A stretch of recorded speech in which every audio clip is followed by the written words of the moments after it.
Old currency in Greece, a situation being dubbed Drachmageddon. Joining us now in Toronto with more on this is Phil Giurlando. He's a political scientist with Queen's University. He specializes in Eurozone politics. So, Phil, what would happen if Greece had to go back to the drachma, especially for businesses and tourism as well?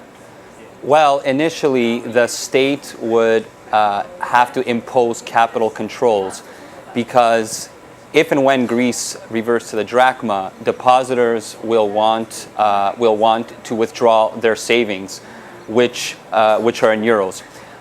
By forcibly converting them to drachmas, maybe 50 or 70% of the value of their savings would be wiped out.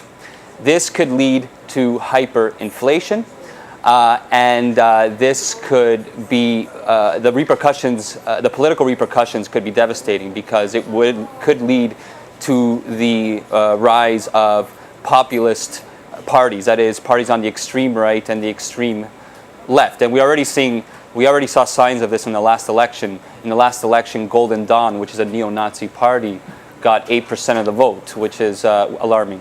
And the left-wing party, Syriza, got a lot more than that as well. That's right. Tell me a little bit about tourism as well, because we know that is a key industry for Greece. I'm reading about some tour operators, tourism companies in the UK, for example, planning ahead, saying they want so-called drachma insurance for their clients. As, for example, if their clients are vacationing in Greece later on this summer, and there is one of these switchovers that happens, where the banks are all closed and they switch overnight or over the course of a couple of days, they want to be able to protect their clients. That's pretty serious. It shows you how far this has gone. Sure. Because, well, if a tourist is in Greece in the event of a forcible change over to the drachma, I would encourage him to leave immediately because it would be utterly chaotic socially and politically. Some are even saying Greece would revert to a barter economy because nobody would even trust the authorities to manage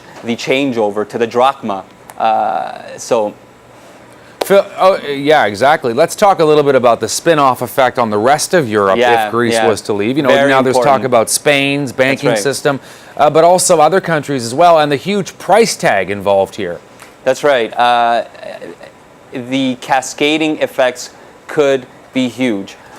Europe faces a choice. In the event of Greece leaving the euro, it will either unify, and by unify I mean it will establish euro bonds, which will be a mutualizing of debt, and it will establish a deposit insurance scheme that will protect the value of savings across the eurozone. If it does that, there is a good possibility that the damage of a Greek exit will not significantly impact other Eurozone countries. If it does not do that, there's a very, very good chance that there will be a run on Italian and Spanish banks. They will subsequently require a bailout from the European authorities and from the IMF, but because of the size of Italy and Spain, it's unlikely that they will be able to muster the resources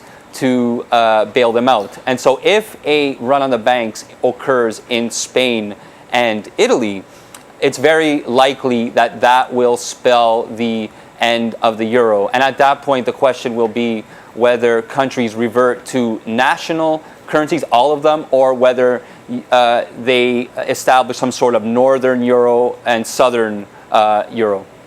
Well, we will definitely be watching the elections coming up in about 3 weeks' time in Greece to see which party wins and whether some of these pro-bailout parties. Crucial. There's a lot of scaremongering going on. That's folks being encouraged to vote for pro-European parties to avoid, of course, some of these scenarios. Phil Giurlando is with Queen's University. Thanks very much for your time, Phil. We appreciate it. You're welcome.